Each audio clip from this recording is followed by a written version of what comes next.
আমি এখন আছি ফিপি আইল্যান্ডে। ফিপি আইল্যান্ডে আসার ভিডিওটা আমি দেখাতে পারছি না, কারণ আমার কিছু ভিডিও ডিলিট হয়ে গেছে।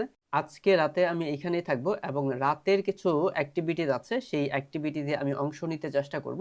চমৎকার কিছু সময় কাটবে বলে আমার মনে হচ্ছে। প্রচন্ড ক্ষুধা লাগছে। এখন এখানে একটা 7-11 পাইছি, এখান থেকে একটা নুডলস খেয়ে নিতে পারি। নুডলস খেলাম না, এটা নিয়ে নিলাম। এই খাবারটা আমার খুব পছন্দের, আর সাথে এটা সম্ভবত লাচ্ছি টাইপের। এখানে বসেই খেয়ে নেই, যেহেতু এটা খুব ছোট। 7-11-এ বসে খাওয়ার একটা ব্যবস্থা থাকে বড়গুলোতে, এটাতে তেমন নেই। ফিপি আইল্যান্ড যেহেতু মূল ভূমি থেকে যথেষ্ট দূরে, তাই এখানে খাবারের দাম প্রায় 35-40% মতো বেশি। হোটেলের খরচটা এখানে আরও বেশি। ছোট্ট একটা আইল্যান্ড, কিন্তু ট্যুরিস্টদের প্রচুর চাপ এখানে। খাওয়া শেষ করে আবার হাঁটা শুরু করলাম, আর এইখানকার এক একটা রাস্তা এক এক রকম সুন্দর। খুব সাজানো গুছানো প্রত্যেকটা রাস্তায়।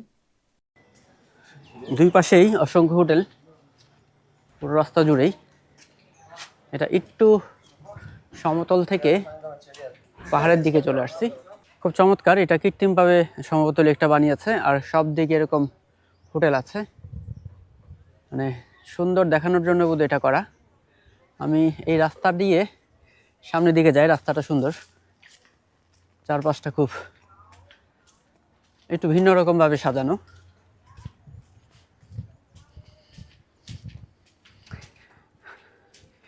পাহাড়ের এই ধরনের রাস্তাগুলো দিয়ে আমার হাঁটতে ভালোই লাগে। আবার রেস্টুরেন্ট আছে, এখানে একটা জিম আছে। আসলে হোটেলগুলোতে জিম থাকলে ভালোই, একটু ভিন্ন রকম সব কয়টাই। হ্যাপি নিউ ইয়ার আয়োজন করেছিল হয়তো। এখানে একটা সুইমিং পুল আছে। এদিক দিয়ে যে উঠতেছি, কোথাও দিয়ে কি নামা যাবে? আর যাওয়ার সুযোগ নাই, এই পর্যন্ত শেষ। আবার নিচে নেমে অন্য কোনো রাস্তা ধরতে হবে, এই রাস্তা এখানেই শেষ। আমি একটু ম্যাপে দেখে নিই। লং বিচ কো ফিফিতে যাব এখানে, আর এই যাওয়ার পথে একটু রেস্ট নিয়ে নিচ্ছি। এখানে একটা গাছ দেখতে পাচ্ছি, কিন্তু কি গাছ সেটা বোঝা যাচ্ছে না। গাছটা নিজে মরে যাচ্ছে, আর কিছু পরগাছাকে বাঁচিয়ে রেখেছে। গাছের ছাল বাকড় এগুলোকে ঘিরে কিছু গাছ এখনো জীবিত আছে। আর এই পথেই সম্ভবত যাওয়া যাবে, আমি ঠিক কনফার্ম না, যে দেখি। আর এইখানে বসে একটু রেস্ট নিচ্ছি, পাশেই গান বাজনা হচ্ছে। দেখি সম্ভবত এই দিক দিয়ে যাওয়ার রাস্তা আছে। অনেক মানুষ দেখলাম আসা যাওয়ার মধ্যেই আছে, তার মানে রাস্তা একটা থাকতে পারে। আর এই পিছিয়েই সমুদ্রের পাড়ে দাঁড়িয়ে আছে, কিছু একটা ভাবছে হয়তো, মা এবং মেয়ে। ওই পিছিয়ে সাঁতার জানে কিনা কে জানে, তো সাঁতরাচ্ছে দেখলাম।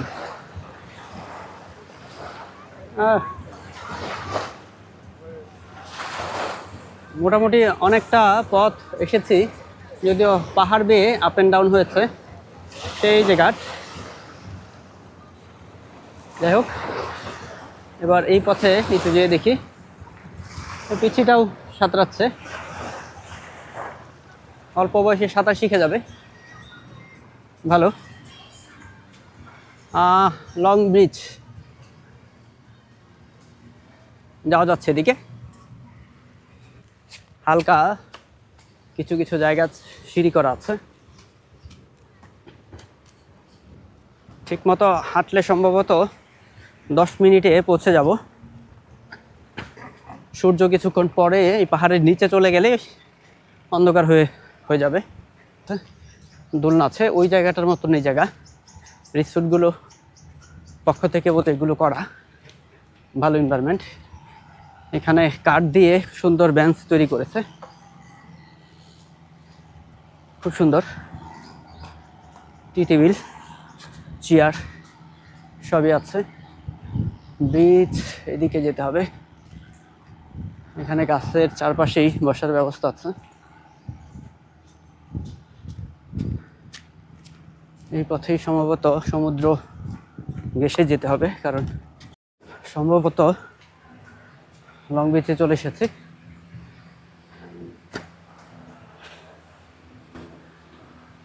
লং বিচে তো মনে হচ্ছে না, আরেকটা সেরকম আরেকটা ছোট বিচ।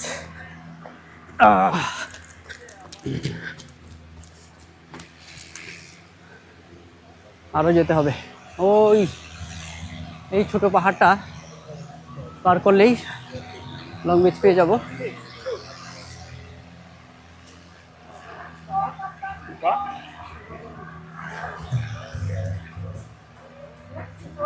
মোটামুটি এইখানকার এনভায়রনমেন্টটা ভালো, সুন্দর। রাস্তা পেয়ে গেছে, রাস্তা দেখিয়ে দেয়া আছে বিভিন্ন জায়গায়। হেঁটে চলে আসছি মূল ব্রিজ থেকে লং ব্রিজে। এটা হচ্ছে আরেকটা পয়েন্ট যেটা ট্যুর প্যাকেজগুলোতে অন্তর্ভুক্ত থাকে। এই জায়গাটা নামা একটু কঠিন, একবারে রাস্তার দিকে তৈরি করারই, প্রাকৃতিকভাবে যেটা তৈরি হয়েছে সেটাই রেখেছে। সাবধানে নামতে হবে। একটা রশিও লাগিয়ে দিয়েছে ধরার জন্য, মোটামুটি খুব ভালো মানের রশি। এটা অবশ্যই পড়ে গেছে রশিটা। Thank you. এ হচ্ছে লং বিচ। Thank you. এই হচ্ছে লং বিচ। লাইট গেছে কমে, সূর্য গেছে পাহাড়ের নিচে, ওই দিকে একটু দেখা যাচ্ছে সূর্যটা। এই বালুতে হাঁটা যাবে না, স্যান্ডেল হাতে নিলাম। এখন বালুগুলো অনেক বেশি উর্বর, পা ডেবে যাচ্ছে। এটা হচ্ছে কিছু মানুষ এদিক দিয়ে চলে যাচ্ছে শর্টকাট। আমি আর এদিকে না যাই, ওইখানে গিয়ে একটু ড্রোন উড়াই, সেটাই আমার জন্য ভালো হবে।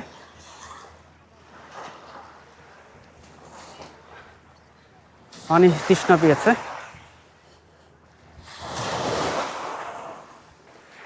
পাথরগুলো ভালো খসখসে, পিচ্ছিল না।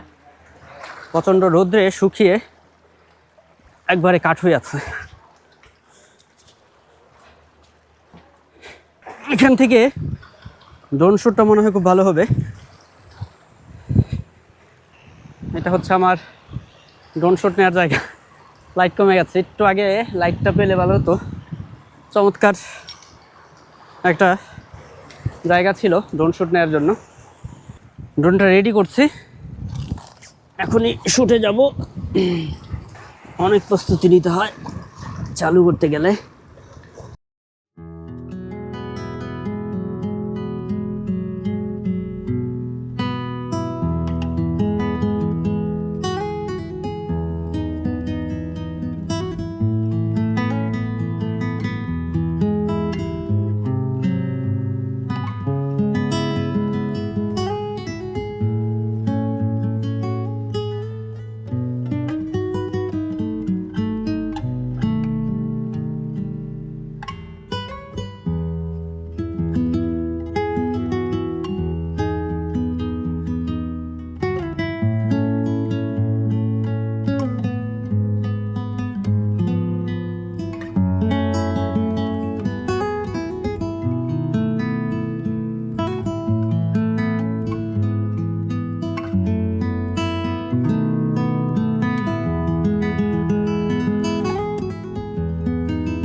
এটা হচ্ছে ফিপি আইল্যান্ডের রাতের পরিবেশ।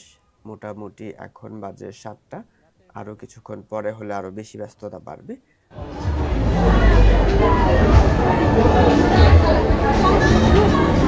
এইখানে ঢুকতে হলে আগে তাদের কাছ থেকে ড্রিঙ্কস কিনতে হবে, তারপর এখানে প্রবেশ করতে হবে। আর এইখানে হচ্ছে বক্সিং খেলা, এই খেলায় দর্শকরা নিজেরাই অংশগ্রহণ করতে পারে, এটা হচ্ছে মজার একটা বিষয়। আমি এইখানে থাকবো না, আমি রাতের খাবার দাবার খুব আর্লি শেষ করে আমি বিচের দিকে যাব। আমি আগুনের যেই খেলাগুলো আসছে সেটা একটু এনজয় করার জন্য মূলত এখানে থাকা। ফিপি আইল্যান্ডের এই গলিটা প্রচুর স্ট্রিট ফুড পাওয়া যায়, একসাথে মোটামুটি সব রকম স্ট্রিট ফুড এখানেই একটু ঘুরলেই পাওয়া যাবে। আমি এইখান থেকে কোনো একটা স্ট্রিট ফুড খেয়ে নিব। আর যদিও প্রাইসটা আমার কাছে অনেক বেশি মনে হয়, কি আর করার। কোথাও গেলে আমি চেষ্টা করি সেখানকার লোকাল ডিশগুলো ট্রাই করতে, কিন্তু দুঃখের বিষয় হচ্ছে এই ফিপি আইল্যান্ডে লোকাল কোনো খাবার সেভাবে আমি পেলাম না। অনেকদিন ধরে রাইস খাচ্ছি না, ভাবলাম একটা রাইস খেয়ে নেই। আর এখানে সবচাইতে ভালো লেগেছে এই কোকোনাট ড্রিঙ্কসটা, চমৎকার একটা ড্রিঙ্কস। আমি ফিপি আইল্যান্ডের সি বিচে চলে আসছি। এইখানে সামনের দিকে গেলে হয়তো আগুনের যে অ্যাক্টিভিটিসটা সেটা পেয়ে যাব। আর এখানে প্রচুর লাউডলি গান বাজতেছে, আমি সাউন্ডটা অফ করে দিয়েছি। আমি আমার কাঙ্ক্ষিত জায়গা পেয়ে গিয়েছি। এটাই হচ্ছে সেই কাঙ্ক্ষিত জায়গা যেটার জন্য আমি ফিপি আইল্যান্ডে আজকে রাতে থেকে গিয়েছিলাম। এটা হচ্ছে আগুনের অ্যাক্টিভিটিস। মোটামুটি এইখানে 2টা জায়গায় আগুনের অ্যাক্টিভিটিস শো করা হয়। আমি দেখি এইখানে সম্ভবত এইটা থেকে আরো আধা কিলোমিটার পরে আরেকটা জায়গা আছে। আমি এই জায়গাটা একটু এনজয় করতে চেষ্টা করি আর দেখি এখানে দর্শকরা বিভিন্ন খেলায় অংশগ্রহণ করতে পারে।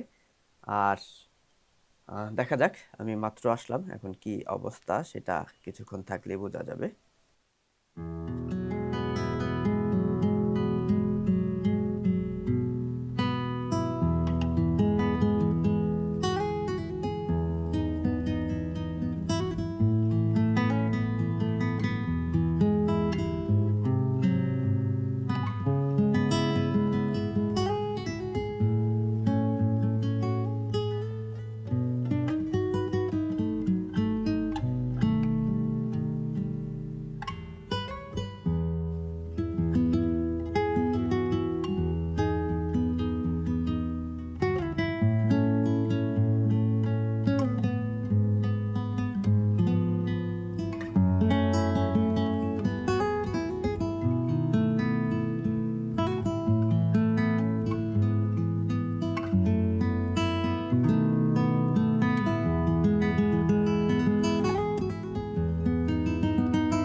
এই খেলার রুলস হচ্ছে 2 পায়ে হেঁটে যেতে হবে, সামনের দিকে ঝোঁকা যাবে না, পিছনের দিকে ঝোঁকা যাবে।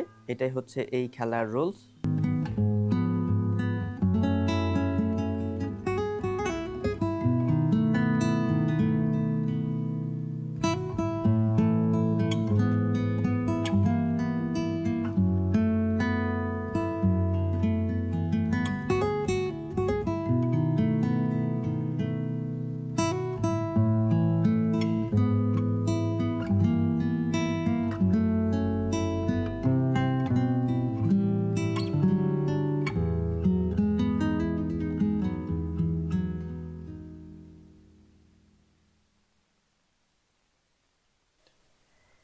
দড়ি লাফের এই খেলাটায় আমি অংশগ্রহণ করেছিলাম, ভালোই, খারাপ না।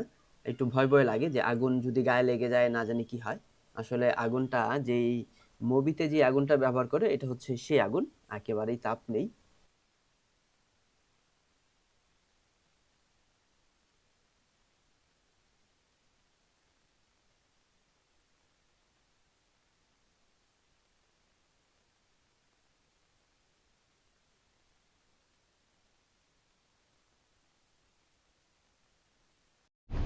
সকাল সকাল বের হলাম টিকিট কাটার জন্য।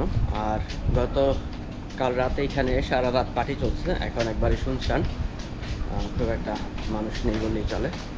আর এগুলো সবই বার, সারা রাত হইতে হয়েছে। আর আমি এখন টিকিট কাটতে বের হয়েছি। টিকিট একটু বেটার ডিলের জন্য ঘুরে বেড়াচ্ছি। স্ট্রিট ফুডের এখান থেকে খাবার কিনে নিলাম। রাতের তুলনায় খাবারের দাম অনেক কম। এখানে খাবার প্যাকেট করে বিক্রি করছে। মূলত এই খাবারটা আমি নিয়েছি আর এটা একটা নিয়েছি। ভ্যারাইটিস রকমের খাবার আছে এখানে। এখানে ওদের ট্রেডিশনাল একটা খাবার আছে। টাকা ফুকেটে গিয়ে আবার ডলার বানাতে হবে। এটা হচ্ছে ফুকেটে সকালে নাস্তা। এটা 70 বাত নিয়েছে। এটা চিলি সস পুরোটাই দিয়ে দিলাম। এখানে একটা চিকেন আছে, একটা এগ আছে, আর সাথে খিচুড়ি। গতকালকে রাতেও ভাত খেয়েছি, আজকেও রাইস খাবো। এটা হচ্ছে বটবুটি, 2টা পিস দিয়েছে।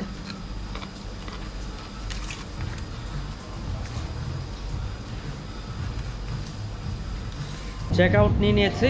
এখন সরাসরি ফেরিতে চলে যাব। আর দুপুরের মধ্যে হয়তো 2টার দিকে ফুকেটে পৌঁছে যাব। ফুকেটে পৌঁছে ওইখান থেকে আবার মিনি বাসে পাতং বিচে নামিয়ে দিবে।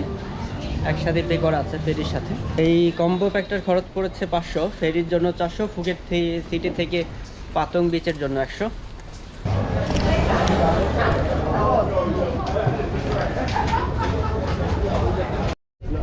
গতবার যেটা দিয়ে আসছিলাম ওইটা থেকে এটা একটু আপডেট।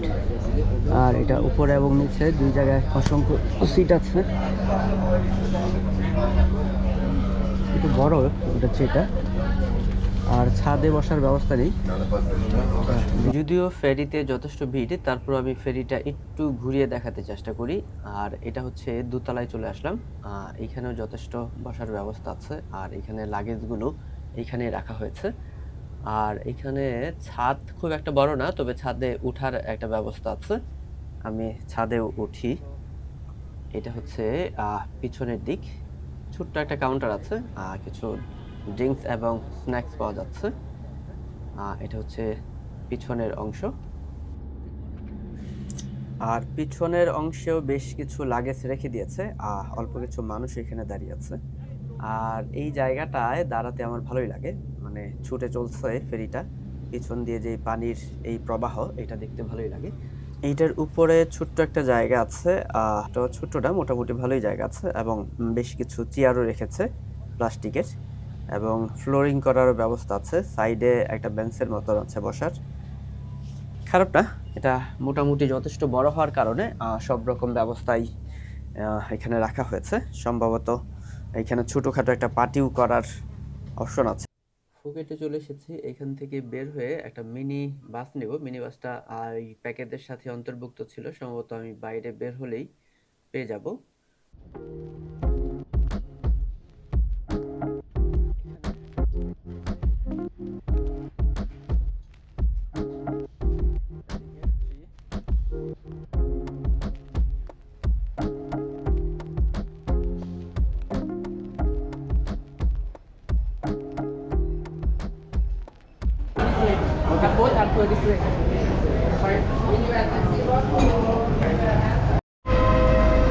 এই ভ্যানে করে আমাকে পাতং বিচে নিয়ে যাবে। তারা লোকাল ভাষা বলে পাতং ঘাট।